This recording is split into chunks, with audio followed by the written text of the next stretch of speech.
And welcome to episode 4 of UFC Addicts. We are here to break down UFC Fight Night 137 from Sao Paulo, Brazil.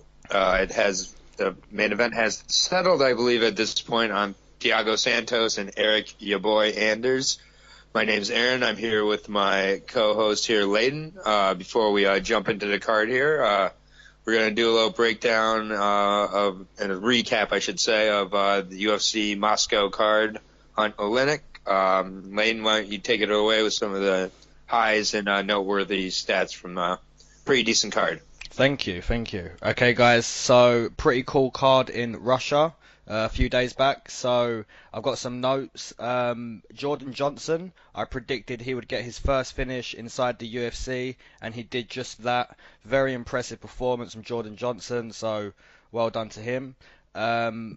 Rustam Kebalov. Jordan Johnson, real quick, he is on the final fight of his contract. And he didn't exactly sound like he was dead set on coming back to the UFC. He said he'd like to, but of course the magic words of "I want to get paid." Mm-hmm. Well, hopefully he continues, man. After that performance, lovely performance. It was a good performance for sure. Yeah, I mean, he finally got a finish. He's undefeated.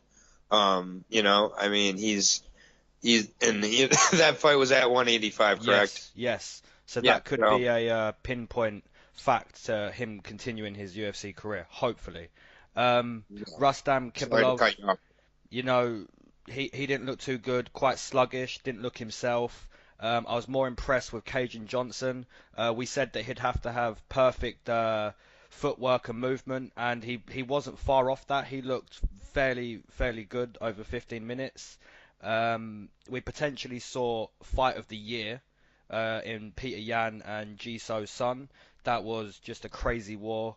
Jisoo That was Sun, absolutely crazy. Crazy Korean. Can't wait to see more of him.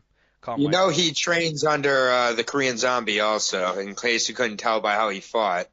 I heard that little note earlier today. Mm-hmm. So he trains with the Korean Zombie and appears to fight like him too. So yeah, I can't wait to see more of him. And Alexei Oleinik, have to mention him. Massively impressed. Fairly decent underdog. I predicted a round 2 submission. He got it done round number 1.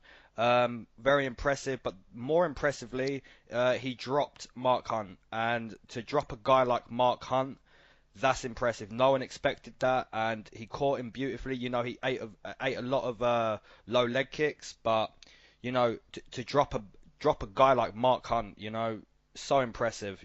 Just beautiful all-round performance from Alexei Oleinik. Yeah, and he took a solid right from Mark as well. So. Oh yeah, he took his best shot for sure. I mean, that was a quick tap out of Mark Hunt too, like very, very quick. So those are the positives. Have you got some negatives? Yeah, I'd say one glaring negative. That CB Dalloway fight was rough to watch. Mm-hmm. I don't know what Herb Dean was doing. I'm usually a big Herb Dean fan, but I mean, he watched him take, 25 unanswered shots on the ground. Mm-hmm. For like the last 35 seconds, it was just wow. It was to a point where Khalid couldn't even throw anything from the top, but then literally CB Dalloway said, "I'm done." He made him quit. Mm-hmm. He made him say, "I quit," essentially. So I don't think we'll see any more of CB Dalloway after that fight, and Herb Dean did no favors in making sure that happened, I think. Yeah. So it was a little bit of a weird call. But other than that, I think that, it was a pretty solid card. I look forward to seeing what Kunchenko can do moving forward, but, I think Peter Yan, Jinsu Chu was easily fight of the night. Oh, amazing. Amazing. But you got to give some love to Oleinik. And, weighing 235, he looked like he was in good shape. Looked like he could take that heavyweight power. And he's got a good MMA submission game. It's not just his equal choke. So I look forward to seeing what he has going forward. But I'm thinking it's Alistair over him. Oh, man. That seems like it makes sense. That would be a great matchup. Yeah, it's a real good fight. Low barrel jiu-jitsu on Alistair's end. So, not so quick of a submission perhaps, but not sure who I'd take in that fight. But yeah, we'd really have to look into that one. Yep.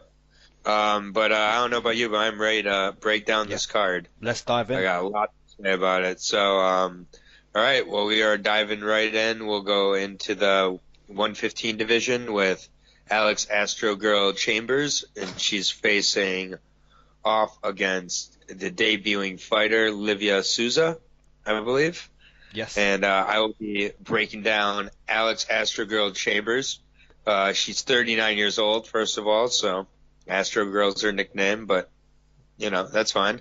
She's the alumni of Tough. She was the 15th seed on that season of Tough, where she faced off against Rose Namajunas and lost via submission, rear naked choke. She's got a 5-4 record. You can't always judge, I guess, women's MMA records. Sometimes they're a little bit on closer to 500 side for whatever reason, but she's on a 2-fight losing streak. Lost to Paige Van Zandt. That was back in 2015. And then her most recent fight was a decision loss to Nadia Qasim. Mm-hmm. Well, I'm not too familiar with, but yeah, she's only fought twice in the last 3 years. So her only UFC win is over Kaylin Curran, who I believe is 6-7 and something like 2-5 in the UFC or something. So not exactly impressive. I'll use the code word she's scrappy. But I think she's being presented as a sacrificial lamb here against Souza. I think I'm going to take Souza by first round submission here. Nice. I watched her a little bit in Invicta, but not super familiar with her, but this is more a pick against Alex Chambers. I think she must just have a fight or two left on her contract. And at 39 years old, I'm not expecting a new Astro Girl to break out here. Mm-hmm. Okay, so we've got Renato Souza, 11-1 inside her pro career. This is her debut. Previously fighting in Invicta, like you said.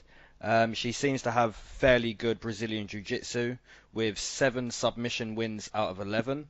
Her only loss came to Angela Hill, who we know very well, and that was a split decision. Very winnable debut for Souza. I feel this is a showcase fight for her, just like you said. She's going to be able to show her best side of her game, which is her jiu-jitsu in this fight. And, I don't see Alex Chambers stuffing too many takedowns, if any at all.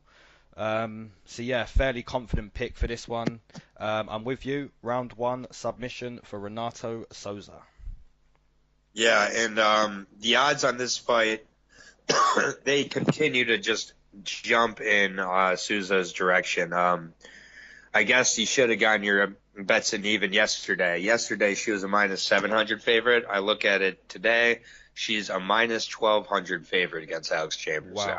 Wow, that's that number just it's moved 34% since opening. So, even in the last 24 hours, like that's how much it's just jumped huge here. So, I think the secret's out here at this point, and this is the largest, the heaviest favorite of the night here too. But yeah, plus 775 with Alex Chambers. I think there's probably a reason for that. Yeah, for sure. So, you want to throw a couple bucks maybe to see if you can make something off of Chambers. I'm not going to be mad at you because Chambers has fought in the UFC, but most of her fights in the UFC have been losses. I think she's 1-4. So and she's 39. So she's getting Astro, and she still goes by Astro Girl. There you go. At 39. So there's some mental. No, that's not nice. I'm just kidding.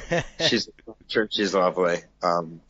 Anyways, yeah, we both have Souza round 1 for the heavy favorite here, and I hope she's impressive. I'd like to see some new blood at 115, and we could use a new, Brazilian threat down there, and I think she could very well be it, and I think this is a showcase fight. So Yep. On to the next fight. You want to lead it off here? Yep. We have one of the better names in UFC making his debut, Luigi Vandramini. So yeah, great name. Very Italian. Yeah, making his octagon debut with a clean record of 7-0 in his pro career.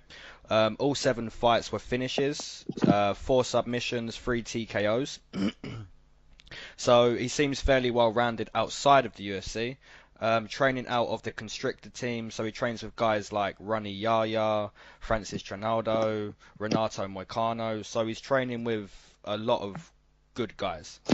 Yeah, very young fighter. It's a hard debut for him, I believe. Yeah, it's tough to take such a young guy when he's not too proven, and you're chucking him in at the deep end with a debut this like is a very deep end. So, I can't take him yet. I haven't seen too much. I know he has finishes outside of the UFC, and he's training with a lot of good guys, but he's very young, and he's not fighting at the level he's gonna be fighting at. So, very hard debut, but I'll give him the respect to go the full length of the fight, just because he has all finishes. So I'll give him that respect, like I gave Des Green, and that went to a decision. So I'll give him the respect there. But at this point, making his debut against a guy like Zaleski with that spinning wheel kick that Sean Strickland ate not too long ago, you can't really bet against Zaleski at this point. So yeah, I'm going to take Zaleski via decision. Having said that, I could be eating my words tomorrow because we don't know too much about Luigi Vandramini. So yeah, but I'm going to go Zaleski via decision. Well, not that any fights are the same, but I think this is a similar circumstance here to Alex Hernandez against Beneil Dariush. And I think when we went into that fight, we probably looked at Alex Hernandez and laughed. Yes. And thought, this guy really thinks that he has a chance, and like all this, and he came out and he starched him. So anything can happen. And Beneil was, rising up and probably more highly regarded than Zaleski at this point, even though he's on a 5-fight winning streak at welterweight against some pretty good guys as well. But anyways, before I get into my pick, a little bit about Zaleski. He's 19-5, 13 of those wins coming by TKO, only 2 of those by sub.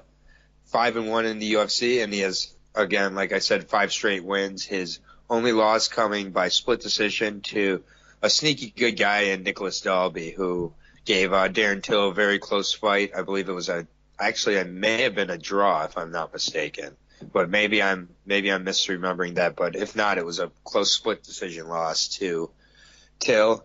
But in the division, he wheel kicked Sean Strickland. He also has a win over Max Griffin, which Max Griffin's beat the likes of Mike Perry, and some other real good guys. Max Griffin's no pushover. Lyman Good, and even Amari Akhmedov. So he's beat a variety of different guys in the welterweight division.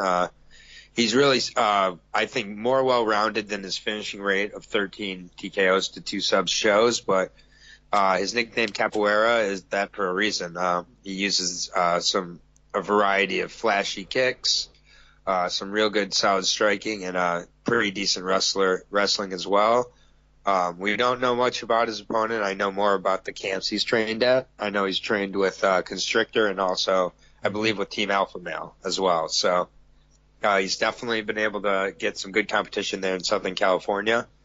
But I'm going to have to go with what I know here, which is Dos Santos. And I expect after this fight he gets a little more of a push from the UFC. I'm a little confused at why in Brazil he's fighting in the second fight of the night. And why he's fighting against who he's fighting against. We'll get to later in the card here, but I personally think that there should be a little swap of a couple guys on this card, and he should be fighting a little higher up. But we'll get there when we get there. But in the meantime, second round TKO for Zaleski Dos Santos. Nice, nice. I completely agree with you, man. If he gets the finish in this fight, definitely the UFC needs to push him a bit more, especially now that would be 6 wins in a row. So, yeah, completely agree with you there. Yeah, and also just to go over the odds here, Zaleski is minus 550 favorite, so pretty heavy favorite here. Luigi comes back at plus 425. So, right. You can get a decent price on the newcomer here, but I'd be pretty surprised. And I expect Zaleski to get a more higher ranked opponent for his next bout, I think. 100%. 100%. All right, and so we're moving on to Hector Lombard versus Thales Leites, and this is being fought at 185. I will break down Hector Showweather, Lightning, Thunder, Lombard, whatever he wants to go by at this point. I just refer to him as a bust. He is the definition of a bust to me. The amount of hype this guy had coming into UFC from Bellator was unreal. Being a judo Olympian, although you would have no idea watching him fight. But, he had a lot of hype coming in, had a lot of finishes. He was really jacked, super powerful guy. And his record in the UFC in 11 bouts is 3-7-1. Wow, shocking. Yeah, he's lost 5 straight, including a DQ in his most recent bout to CB Dalloway for that late punch. But, regardless, he wasn't exactly blowing the doors off before that was stopped, regardless of your opinion on it. And he even has a loss to Johnny Hendricks at 185. Wow. Yeah, wow. So, I mean, if you can't beat Johnny Hendricks at 185, I'm not sure who you can beat at 185, to be honest. And I know MMA math doesn't work, but, I mean, since he's come over and been under USADA testing, he sure looks different. Yeah, for sure. And he sure fights different. And he's been knocked out viciously by Dan Henderson. I just don't think he is the same. I just don't think he can handle the UFC between the competition, between the pressure, between it all. I just think, So, anyways, I've got to go with Thales Leites in this. I think he's going to control him, and depending on his gas tank, maybe get a finish or cruise to a pretty easy decision. Nice. Okay, so we have Thales Leites, 12-8 inside the UFC. He joined the UFC way back in 2006. I believe he got cut. I'm not too sure. He could have left, but probably got cut. He got cut in 2009. Then rejoined the UFC in 2013, and he's been here since. Notable wins inside the UFC have come over Nate Marquardt, Ed Herman, Trevor Smith, Tim Bosch, Sam Alvey. He went 5 rounds with Anderson Silva and lost the decision, so that's fairly impressive, even though he lost. In his horrible fight. Oh, it was? I don't remember it. It was a terrible fight. That was in the middle of Anderson Silva's 2 or 3 fights where he just didn't really feel like fighting much. He had Patrick Cote in there also. He was dancing around in the fight, and then I believe Leites got injured pretty late. I think it was a knee injury, if I'm not mistaken. Wow. But anyways, not a great fight. Sorry to cut you off. That's cool, bro. In his last fight against Jack the Joker Hermansson, not too bad. Not too bad. He was arguably 2 rounds up going into the third. In the third, he was still doing what he'd done the whole fight. He got Jack down to the floor, working on the ground, really trying to score, looking for the finish, looking for the submission. And then out of nowhere, gas tank completely went. And then Jack just ended up pounding him out, really. Obviously, don't gas, but you're fighting a guy in Hector Lombard. You're most likely not going to gas against Hector. He doesn't exactly, come forward with with punches and just puts it on you and forces you to fight at a rate, like a guy like Tony Ferguson would, So I don't see that being a problem here. I don't see his gas tank being a problem. So keys to win for Leites would be, use some wrestling, get in the clinch, take it to the ground, and don't brawl, obviously. You don't want to brawl with Hector Lombard. I know he's 3-7 inside the UFC, but if there's one thing we know he has, it's punching power, and that's probably all he has at this point. So, don't brawl, fight smart, and take it to the ground. If you want a DQ win, like you said, just stand in front of Hector as the bell goes and, hope for the best. But yeah, I agree with you. Leites via decision, if he doesn't brawl. Yeah. I think Hector's pretty much done. And I do, wonder if he was taking some supplements that USADA doesn't allow, and that's what's caused him to slow down now. Mm-hmm. It's just he's such a different fighter than he was prior, and I get the competition's way different. 100%. Yeah, either way, I got by a late decision, or by a late sub, maybe a decision. But either way, I'm very confident. The odds, they have it at a pick'em, and actually Lombard coming in as a slight favorite at -130. I understand so I'm kind that. of surprised. Because it's kind of a winnable fight for both guys. If Leites does want to try and find that TKO, Lombard could definitely get it. But if Leites is smart and doesn't brawl and fights the fight he needs to fight, I definitely see him winning decision. So 100%, I agree.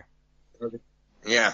All right. Well, there's a few of these that we'll say, but weird fight. Yeah. Oh man, for sure.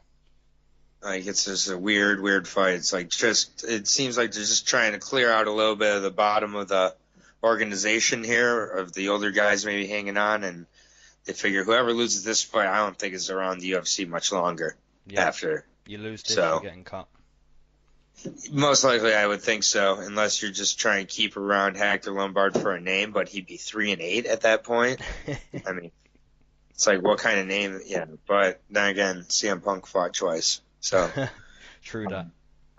Yeah, so on to the next fight. This fight's being fought at 125. Correct. And it is between Mayra Chitara Bueno Silva. Nice. And Jillian Robertson. The Savage. Mayra wins the name battle. Mm-hmm. Unfortunately, this fight for her is being fought in the octagon. So a little bit about Mayra Chitara. She's 27 years old, 4-0, with 2 of those coming by submission. Also, she's gone 5 rounds. So she's tends to finish her fights early, but she's shown she can go 5 rounds. Other than that, I don't know a whole lot about her. She's Brazilian. So I think she may have some decent submission, with 50% of her fights ending by way of submission. I think her best chance to finish Robertson is if she comes out explosive and surprises her. Robertson's a veteran at this point. So, that's where I'm a little hesitant to pick against her. But, I'd like to see, the debut fighter make a statement here and move to 5-0. So I'm going to go with Mayra by second round submission, I'll say. Nice. Okay, so we have Jillian Robertson, the Savage. She comes into this flyweight bout 2-0 inside the UFC, wins over Whitmore and Molly McCann. In her last fight, that was in Liverpool against Molly McCann, I was actually there for that fight. Surprisingly, Jillian Robertson was the underdog that night, and I was all over that price because I'm aware of Jillian Robertson's jiu-jitsu, and it's great. She's very young, and her jiu-jitsu's improving each fight, and it's already at the level of being very good, her stand-up, it isn't all there yet. She needs to improve on that, but like I said, she's a very young fighter, and she's improving, man. She's improving every single fight. She's hungry. It's a tough fight. She's going to Brazil to fight this newcomer.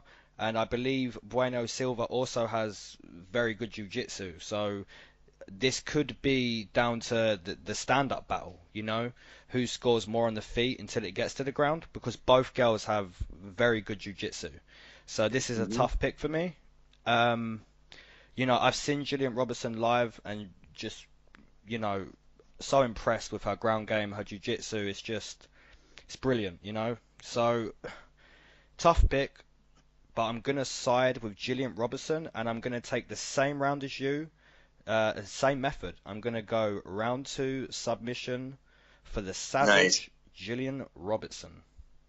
Nice. So our first disagreement of the night comes in the 125 division in this fight between Myra and Gillian. I'll say it's an educated guess picking Myra here. Yeah. I'll be generous to myself. But if I get it right, it's going to, it's going to look brilliant, so that's great. And, I'm more concerned with just seeing a good fight here, and I think we're in for a good fight. I think the matchup here lends itself to that. So looking forward to that one. You want to lead us into the next fight here? Yes. So we have Ben Killerby Saunders. Comes into this fight 5-3 inside the UFC, training out of ATT, American Top Team. Ben had a very impressive performance in his last fight against Jake Ellenberger, where he just got in his face, rushed him, no messing about. He really put it on Jake Ellenberger up against the fence. Big knee, really, really nasty when he wants to be. Uses really good forward pressure. For me, he eats too many low leg kicks, but that's something he needs to work on. Check a low leg kick every now and then. He got knocked out recently to his teammate Alan Jaban.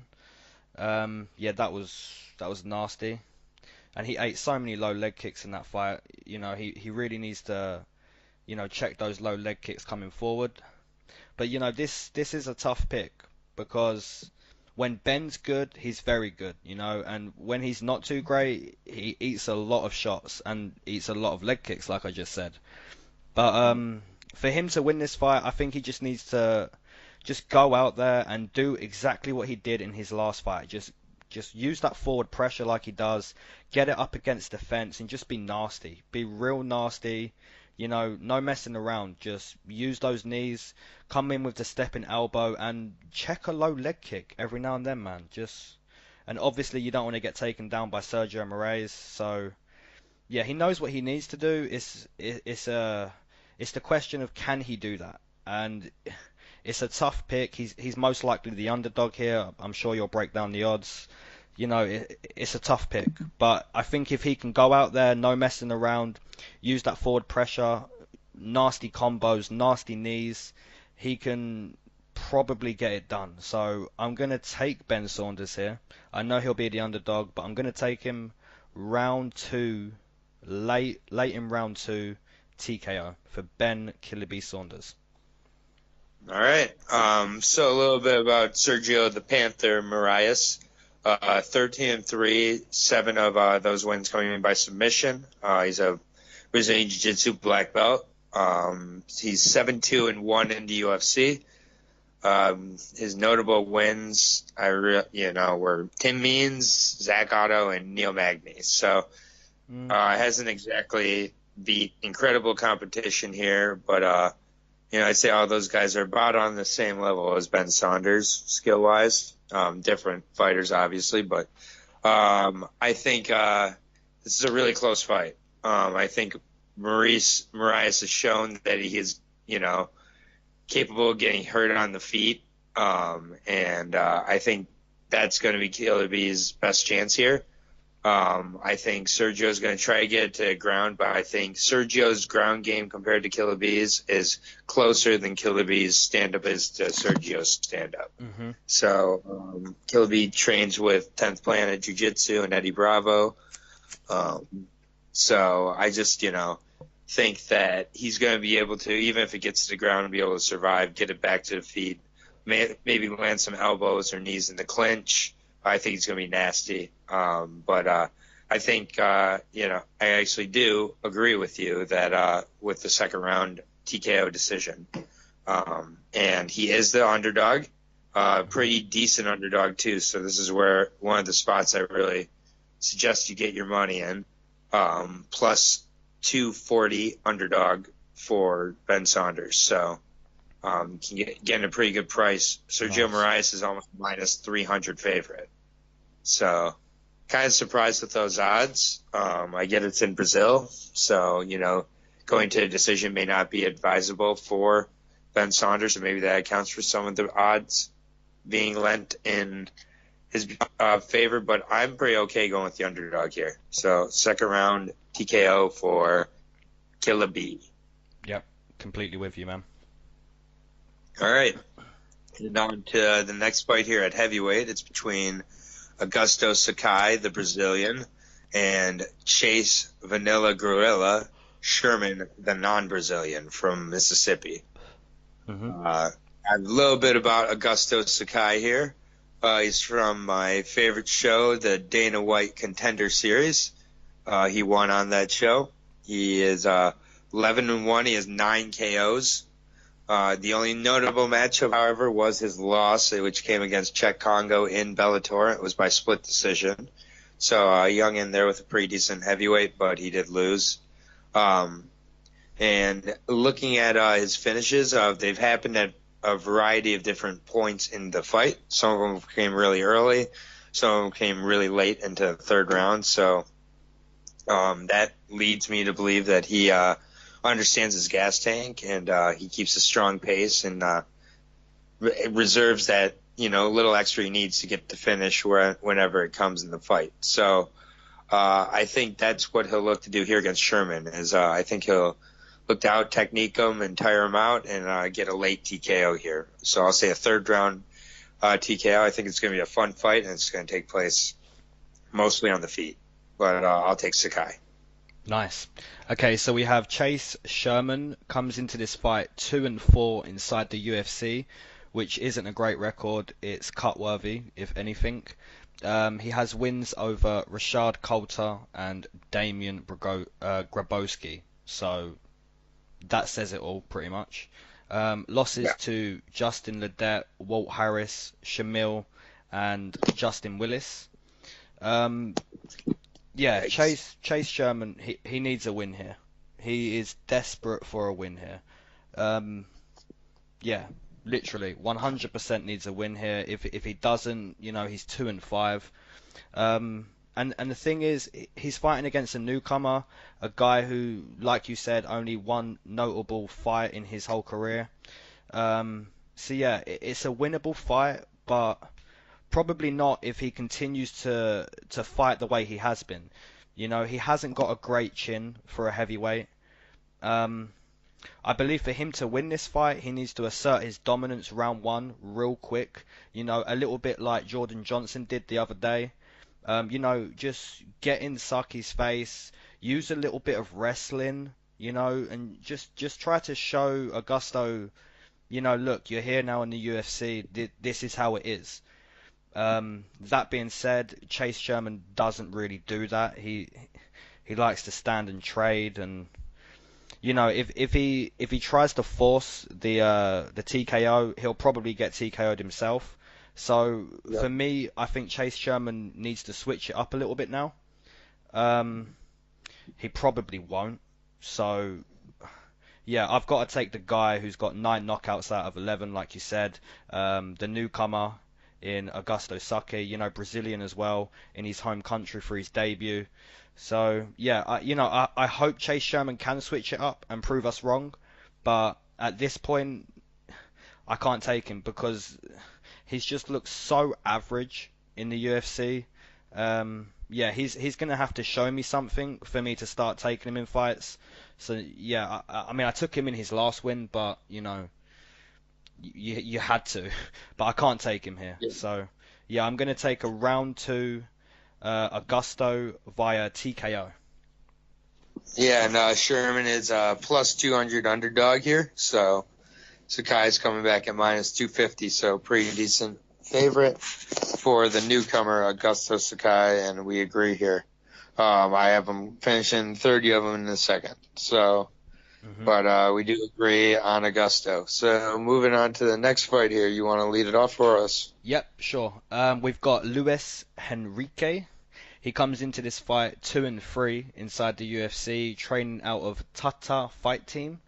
So he's training with guys like Thiago Santos, Cowboy Oliviera. So he's training around a few Brazilian animals. It's just too bad he's not a Brazilian animal himself. Literally, his whole UFC career, he has been literally average, not even average, below average. Yeah, both of his wins have come via submission. So, yeah, literally his stand-up, it's not there. His chin's not there. His fight IQ's not there. And he has wrestling, which isn't even great.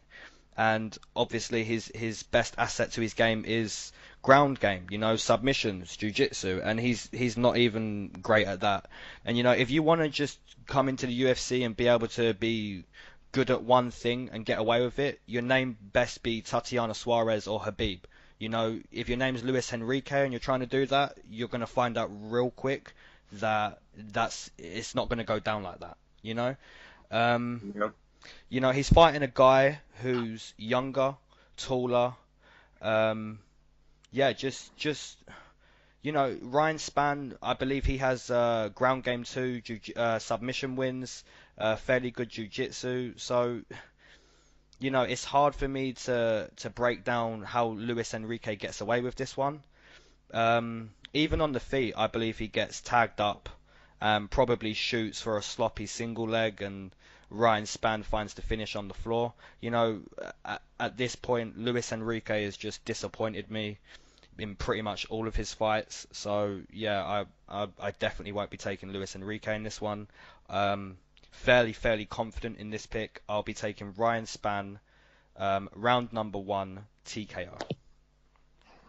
Nice. So yeah, a little bit about Ryan Superman Spann. He is a veteran of Dana White's Contender Series. He was 1-1 on there, however. He had a loss to Carl Robertson in about 15 seconds by vicious elbows.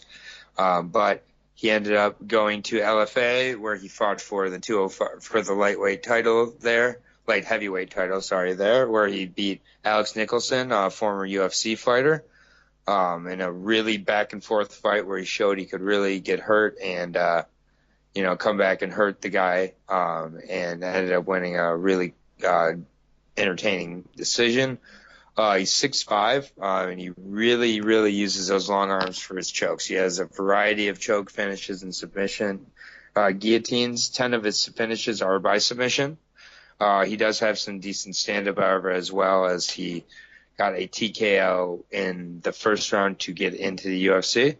So I think Luis has shown he's hittable in the past, and I think Spann will hurt him in the second round here and get a TKO or submission. But I see a finisher for Spann and, a potential new contender here at 205.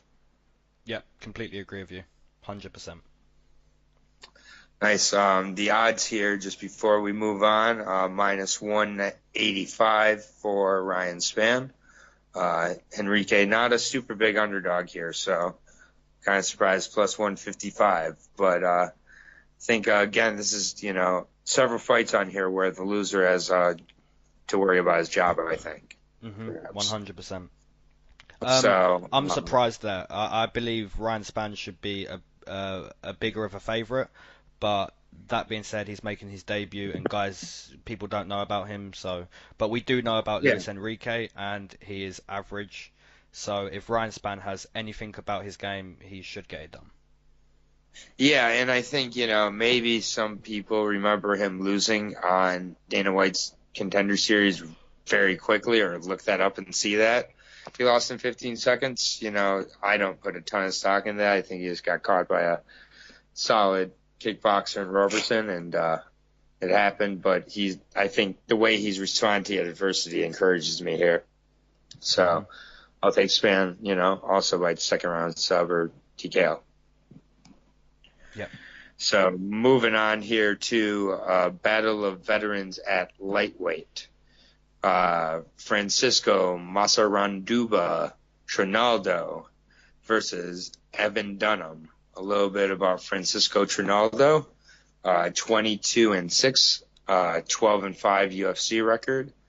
My notes, they say it all. Some TKOs, some subs, some decisions. It's got 7 of one, 6 of another, 9 of another, so respectively. So, he's a pretty decent fighter everywhere. Doesn't really have any glaring weaknesses, not any outstanding strengths, I'd say. But he has some strengths, but not anything that really is flashy or stands out to me. But anyways, he has a win over Paul Felder, as well as Jim Miller and Yancy Medeiros and Ross Pearson, amongst others. So some decent wins on his record. And he's been around. This is a super close matchup against another guy who has been around for a long time, and Evan Dunham. But I just don't see Dunham being able to overpower and completely outsmart Trinaldo. I think Trinaldo will come in with an effective game plan and win the decision here, either by unanimous or split. But obviously, that's the only way you win the decision. But I think even if it's close, the Brazilian judging could come into effect. But I don't know if Francisco's going to need it necessarily. I think he'll win a pretty convincing decision. Nice. So we have Evan Dunham here, and like you said, veteran. He comes into this fight 11-7 inside the UFC. Fun fact, his first 4 fights in the UFC, he was an underdog in all 4 fights, the first 4, and he got a win in the first 4. So he was written off right from the start, and he'll most likely be written off in this fight, so bear that in mind. Yeah, he's a very violent fighter. He comes to kill or be killed. I was actually at his last fight in New York where he fought OAB, and just you've got to give credit to OAB. Just he came forward, rushed him, nasty knee. A little bit like Ben Saunders against Jake Ellenberger. Basically, both fights were pretty much the same.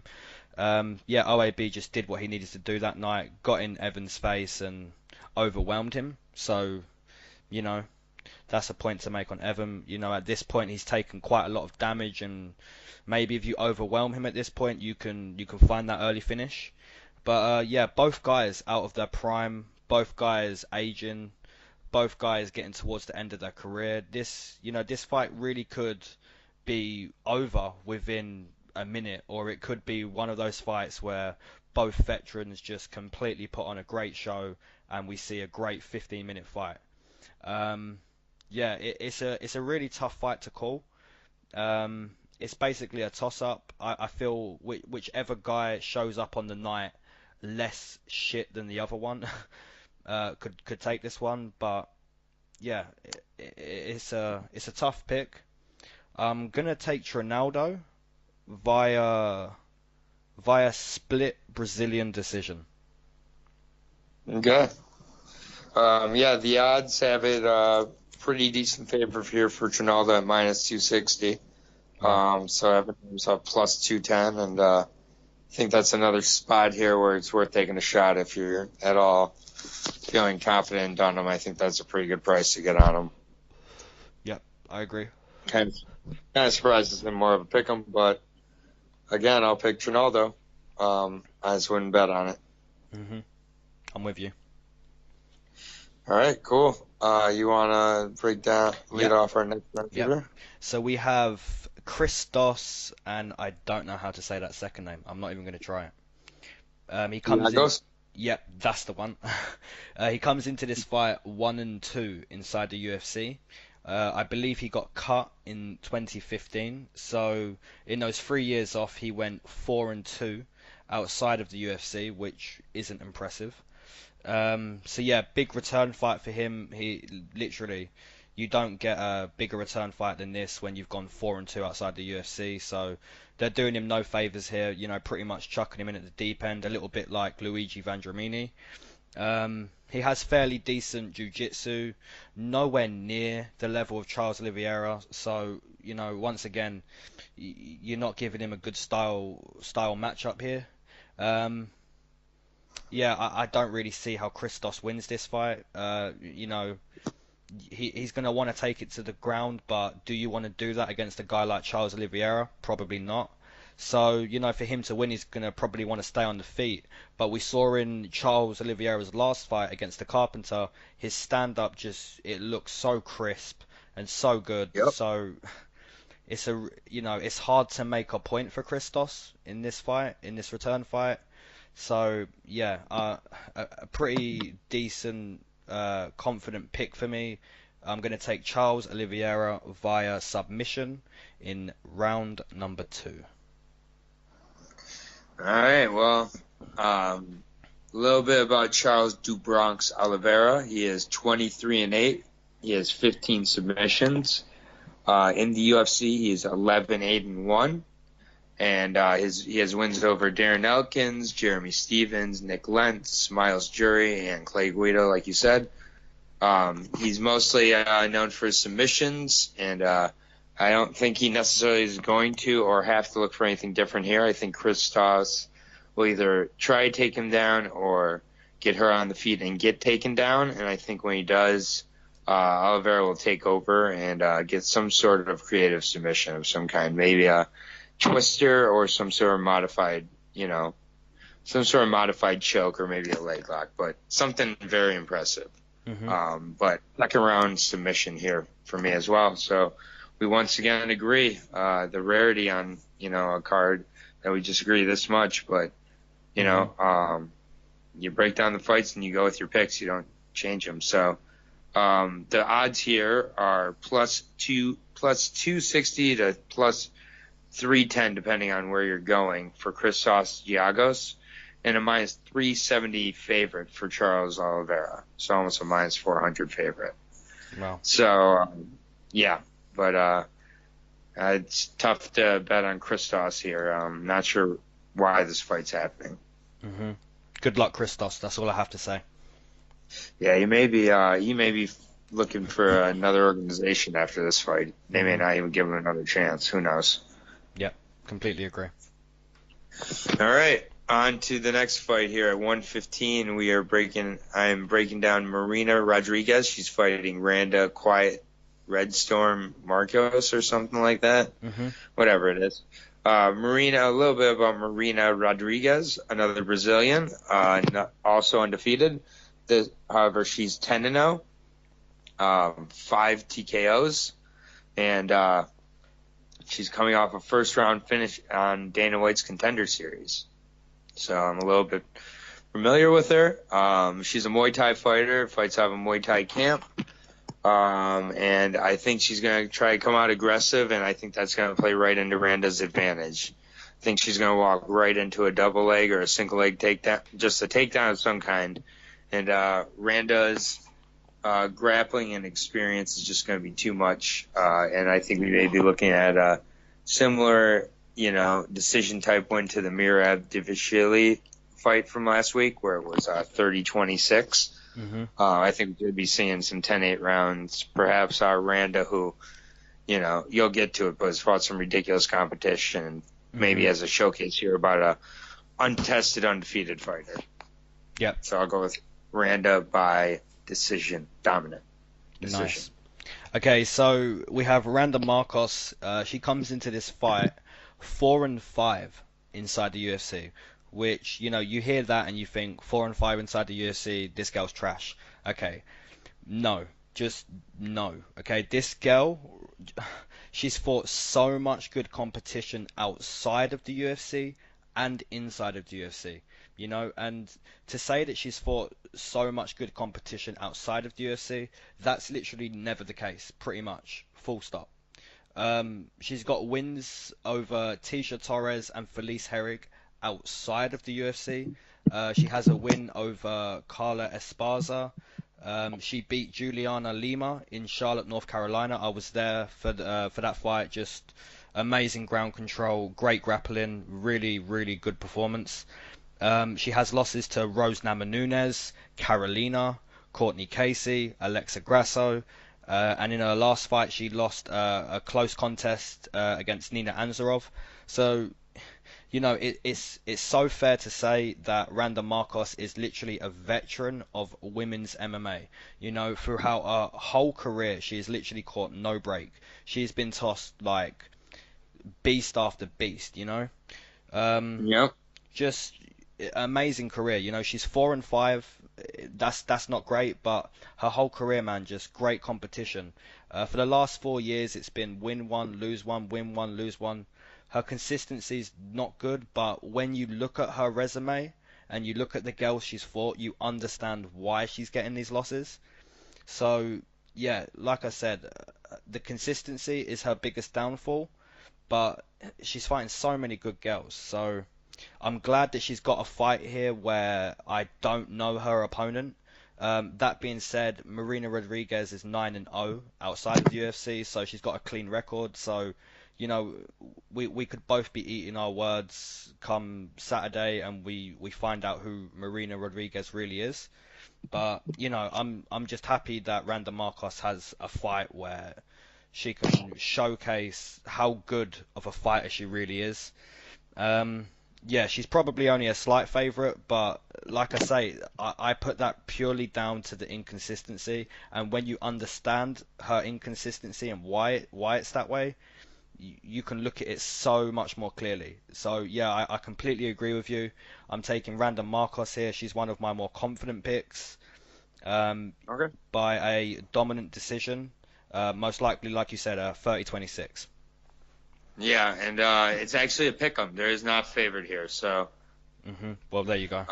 Minus 115 both sides.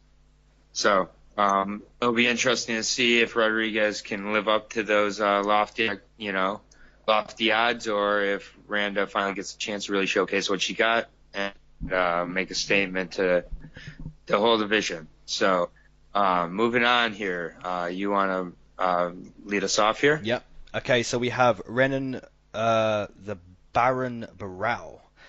Comes into this fight 9-5 inside the UFC. He's the former bantamweight champion. Notable wins over Brad Pickett, Uriah twice, Michael McDonald, Eddie Wineland. He's lost to TJ Dillashaw twice. I believe he lost to Jeremy Stevens at 145. He lost to the Funk Master also. And he recently lost to the new contender at 135 in Brian Kelleher. Yeah, I believe this is a very winnable fight for Renan Barao. He needs a win. He literally needs a win at 135 as much as Chase Sherman needs a win. He's desperate for one. He literally 100% needs to win this fight. If he doesn't win this fight, he may as well just pack 135 in and just try 145 again. So yeah, I believe, looking at this fight, I believe it's a more comfortable fight for him. I think he's going to be able to use his ground game. I think he's going to be able to take Andre down and showcase his jiu-jitsu that we haven't seen recently because of the level of competition he's been fighting against. So he needs this sort of fight where he can get his confidence back and really try to kick off there with some momentum. Yeah, so he needs a win, and I'm going to go with him. I'm going to take him. Round 2, submission for Renan Barao. All right, and I'll be breaking down Andre Mr. Highlight Ewell, I believe is his name. Maybe it's pronounced otherwise, but he's making his UFC debut here. 13-4 overall record, 7 TKOs and 4 subs, so it's only gone to the judges twice in his 13 wins. I haven't recognized too many of the fighters on his record, to be honest, but I have watched a few of his most recent fights. He's real smooth on his feet. He's a southpaw. He switches stances, seems to mix up his takedowns when he needs to. And he does have a sub over Willie Gates, who's best known for a few cheap shots against John Moraga a few years back. But, as a former UFC competitor. So, honestly, I really have liked Andre's confidence leading into this event. I think he seems to have a smart game plan and ability to win the fight both on its feet and on the ground. So I think if Barao does try to get it to ground, I think Andre will be able to stay moving and keep this fight on the feet. And I see him winning by late third round finish or possibly a decision. But I'm going to go with the UFC debutant and Andre Ewell. And the odds here, I'll pick them. Wow. Plus 100 for Andre Ewell, minus 130 for Barao. So slight favorite, but the line continues to move towards Andre. Wow. So they're really showing Andre some decent respect there, and in my opinion, maybe not showing Renan Barao enough respect. So that'll be interesting. It was a time ago where I believe he's on like a 20-fight win streak or something. Exactly, man. But he's also lost, I believe, 5 or 6 or something like that. He's lost a lot of his life. He's not had a strong showing as of late, regardless. But I believe he's on a 2-fight losing streak. Yeah, 2-fight losing streak. And yeah, I like Andre. I like his confidence. I think he's got a chance to come in here and make a huge statement in his UFC debut. And if he wins this fight, he's taken off towards the upper echelon of the division pretty early on. So if Barao wins this fight, I think it doesn't do much other than avoid a 3-fight losing streak. So we'll see here, but I'm going to go with the newcomer, Andre. Nice. So that's our second fight we disagree on. Yep. We've had quite a few agreements here so far, so we'll see here in the final 3 if we can get 1 or 2 more to disagree on. I'm going to say we're not disagreeing here. At 205, we got Smiling Sam Alvey versus Antonio Rogerio Nogueira. That's Little Nog. He's still fighting. Still. Yes, and still fighting. 22-8 record for Little Nog. He hasn't fought in 2 years since losing to now Bellator heavyweight Ryan Bader. He's 5-5 in UFC. He wins 1, loses 1, wins 1, loses 1. Classic. His wins have come over Pat Cummins, Rashad Evans, and Tito Ortiz. Those are the most notable, at least. So, a few guys who are pretty much done, and then Pat Cummins, who never got started, in my opinion, really. He had pretty decent hands. He has an amateur boxing background, and being in Nogueira, he has pretty decent ground game. At least in the mid-2000s he did. So I don't know, if any of this still really holds up.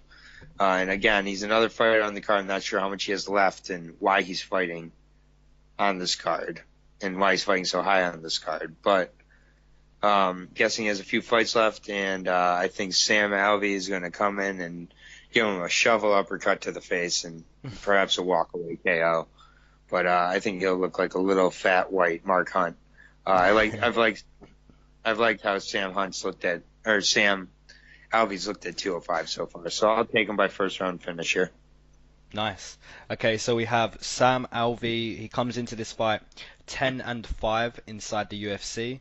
Fun fact about Sam before I get going, he's actually in my MMA Sharks betting group on Facebook. So yeah, he enjoys a gamble every now and then, it appears. So he's probably gonna put a little bit of money on himself here. Notable wins inside the UFC over Cesar Ferreira, Daniel Kelly, Erik Spicely, and Rashad Evans. Those are just a few notable wins at 185. He's fought at 185 pretty much his whole career, recently moving up to 205. He's 2-0 at 205 with wins over Marcin Pracino and who was it recently? Jean Volonté in a split decision, which that was a really good fight, close contest in that one. Sam has big punching power, and obviously he's brought that punching power up to 205 with him. Still hurts guys there. In both of his fights at 205, I will say he's been the guy that has circled and kept his back to defense. So he's being cautious at 205, and that's good to see. He's being smart.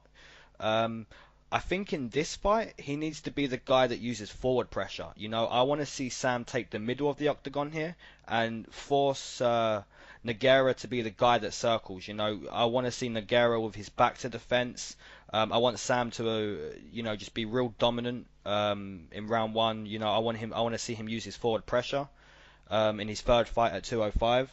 And I think if he does do that, I believe he finds the TKO fairly quickly. So I'm going to take a early round finish in round two via TKO for smiling Sam Alvey. Okay. So another agreement here. Not too surprised there. I think Nogueira's pretty much done at this point. He's been done, which is why he's been fought in the last few years. Mm-hmm. I thought he was done. So Sam Alvey's a minus 325 favorite. Rogerio Nogueira's coming back at plus 265. So wouldn't touch that one if I were you. But, to each their own. All right. And so unless you have anything left to say about that fight, we'll move on to the co-main event here. No, nothing to say about that. But I believe Sam Alvey's, definitely going to get it done. So that is definitely one of my more confident picks. Yeah, I'm pretty confident in that one as well. All right, the co-main event is between Alex Cowboy Oliveira and Carlo Pedersoli Jr., who's making interesting appearance here in the co-main event slot. But before we get to him, a little bit about Alex Cowboy Oliveira. He's 18-5-1, 8-3-1 record in the UFC. He had a win by guillotine over Carlos Condit in his most recent appearance. So not sure how valuable a win that is at this point. I really think Condit has checked out. He's not been the same guy since his knee injury against Woodley. But Oliveira has wins over Means and Ryan LaFair, as well as, some of the more notable ones. And the guy is always, putting on a good fight. I remember watching him against Yancy Medeiros in Detroit, where Medeiros broke his nose in the second round, and he just kept going. And super tough fighter, and regardless of the result, he puts on good fights. But I think here he's going to get a pretty good finish, second round TKO, and move up the ladder at 170 and fight someone a little more relevant. The fight I was hinting at earlier with Zaleski, Zaleski fighting is this fight. I think he should be fighting in place of Carlo Pedersoli Jr., and Carlo should be fighting on the second fight leading up into the card, in my opinion. So if I was making the matchup, that's how I would have made it. But anyways, I will take Oliveira in this matchup by second round TKO. Yep, I completely agree with you. I think Zaleski should swap with Carlo. Carlo Pedersoli, 1-0 inside the UFC. I was at his debut in Liverpool. He fought Brad Scott. So, I witnessed his debut. Really nothing too impressive from this guy. I don't know if he was having an off night or not, but just nothing too impressive. I have no clue why he sat in the co-main for this card. Weird. It's strange, man. It's like the UFC just sort of went, I'm so disappointed with this guy's debut. Let's literally get him killed. Like, I have no clue why he's here. I don't really know what to say about him other than just so disappointing in his debut. He got the win, but you're fighting Brad Scott, so you gotta win. You've got to be, just going out there getting the finish against Brad Scott if you want to be sitting in this co-main. But he didn't do that. He fought a fight where it ended up being a split, and somehow he is still in the co-main on this card. So he has 4 wins via submission, a few wins by TKO, but his debut just seemed fairly average. So. I've obviously got a side with Alex Cowboy Oliveira. He's just looked very good recently with that win over Condit, and that war with Yancy Medeiros. I know he was on the verge to getting the TKO over Yancy. I actually had money on Yancy that night, and so impressed with that war. And I know you was at that fight. Just wow, that was crazy. Yeah, incredible, man. So I've obviously got a side with Alex Cowboy Oliveira. I'm going to take a round number 1 TKO for Cowboy. Fair enough. And the odds are pretty decently in Oliveira's favor. He's a minus 420 favorite. So Carlo coming back at plus 335. So not astronomical odds here. I think they could be even more in Oliveira's favor by the end of the week here. So this is Tuesday night here. So anyways, not much to say about this co-main event. I think it's a showcase for Oliveira, and he's going to do his part, I think, and get the finish. And I'll take second round. Mm-hmm.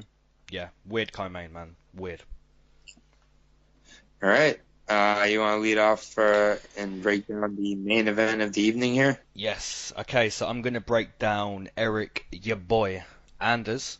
He comes into this fight, this short notice fight. He took this fight on 6 days' notice, so credit to Erik Anders for saving the main event. No, credit to both guys. Credit to both 185ers for stepping Absolutely. up to 205 on short notice for both guys. So fair play to you both. 3-1 inside the UFC. Wins over Rafael Natal, Markos Perez, and most recently, a few weeks back, close contest with Tim Williams.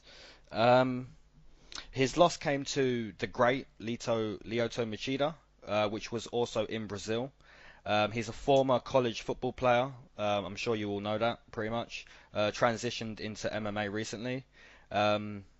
He has very, very, very big punching power. If he lands flush, you're going to sleep, and that's anyone. We haven't seen much wrestling or ground game, if any. He's a very powerful, athletic guy, so, for sure he's going to be strong in the clinch, but we haven't seen technique. We haven't seen him on his back or anything challenging like that for him. Pretty much all of his fights are the same. He uses that forward pressure. He forces you to fight, comes forward, and he wants to brawl because he's very confident in his punching power, and you would be when you punch as hard as Erik Anders does. The one thing for me is it's so hard to watch his footwork. For me, his footwork, his movement, it's awkward. You see in his 3 wins, all 3 of his opponents, and most recently the last 2 in Markos Perez and Tim Williams, both guys have, and even in his loss, all of his opponents have pretty much circled and been able to circle successfully. Erik Anders has a very hard time trying to shut that door off, and that purely comes down to not being in the fight game too long. He's recently transitioned, so he's still working on that. But from what I've seen, each fight it's still pretty much the same. He can't shut that door off. So if Thiago Santos can circle the way Leyton Machida can and Tim Williams did, I take Thiago Santos all day. But Thiago Santos most likely isn't going to circle the way his opponent, Erik Anders' opponents have. Thiago Santos has a good ego. He's got big punching power as well, and he's not a guy that circles away from you. He's going to stand there most likely, and he's going to trade with Erik Anders. Most people say this fight doesn't go past 3 rounds. This potentially doesn't even go past a minute and a half. I don't believe Thiago Santos is going to do what Erik Anders' opponents have been doing, and that's the one thing Erik Anders has trouble with, is closing that door off and forcing his opponent to fight. He uses that forward pressure always, but it's stopping the opponent from leaving.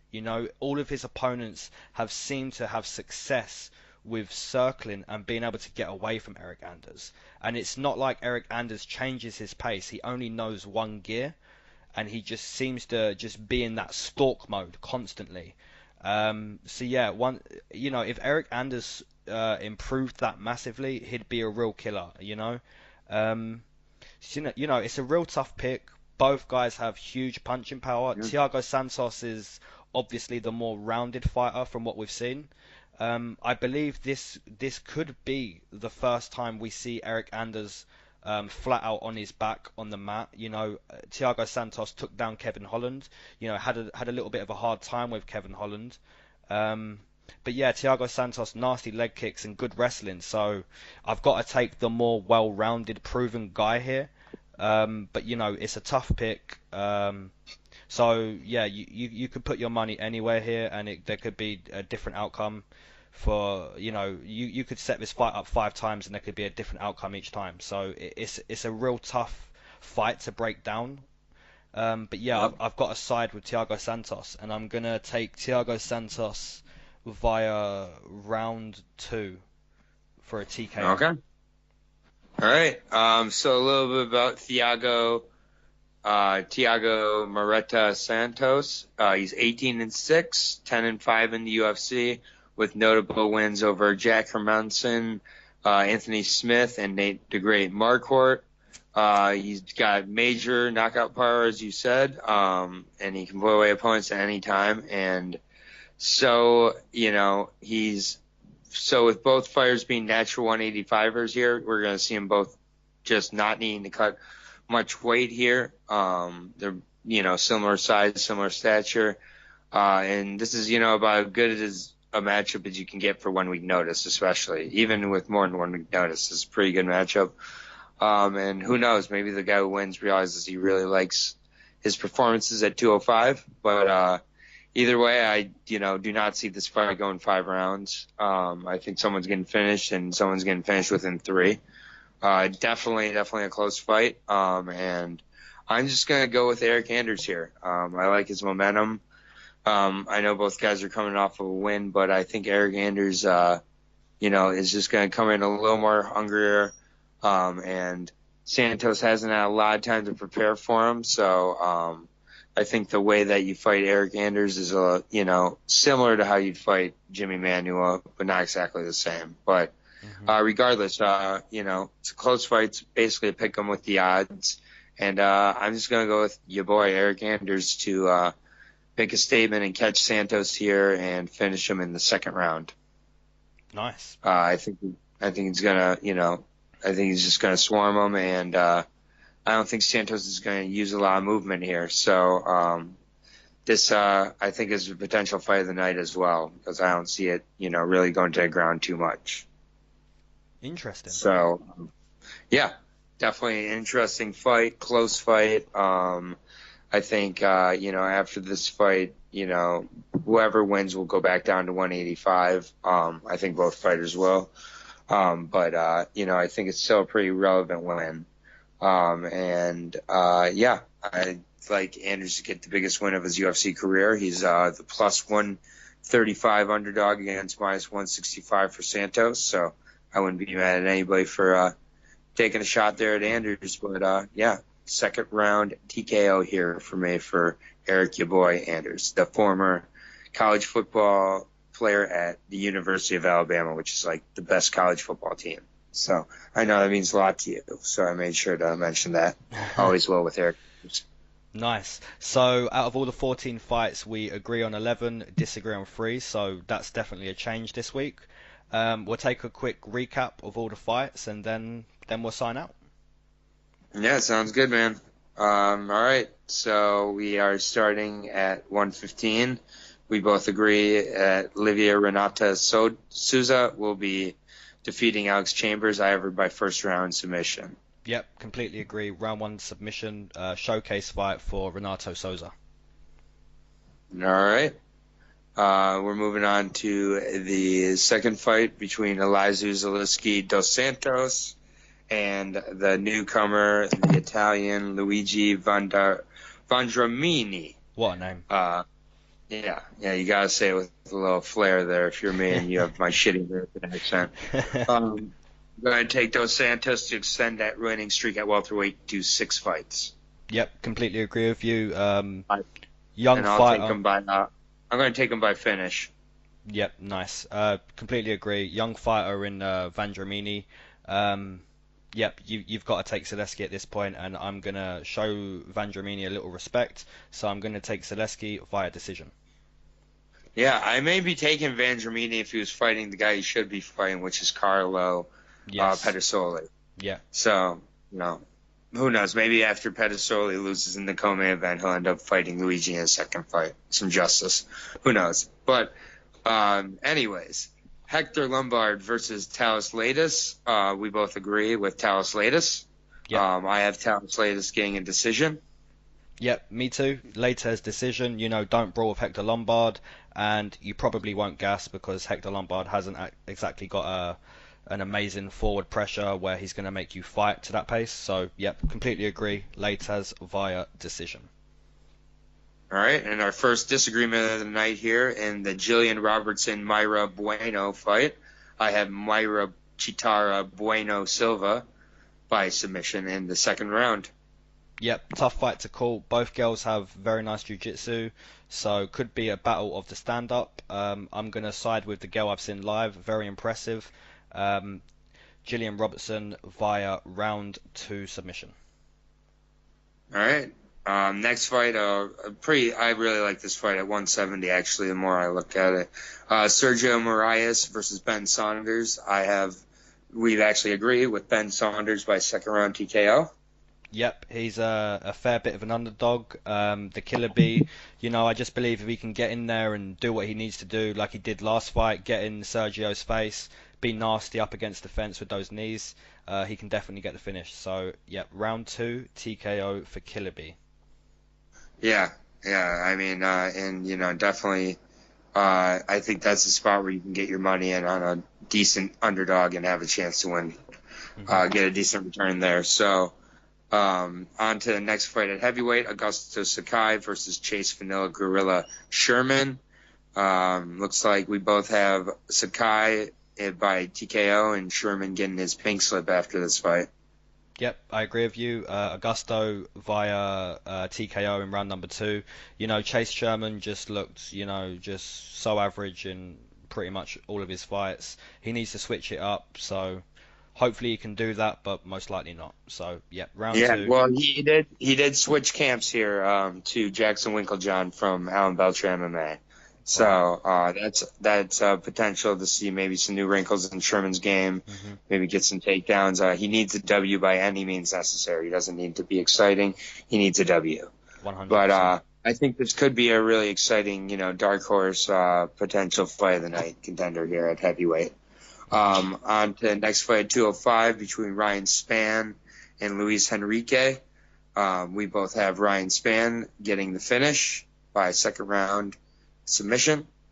Yep, I have a round 1 for Ryan Spann TKO.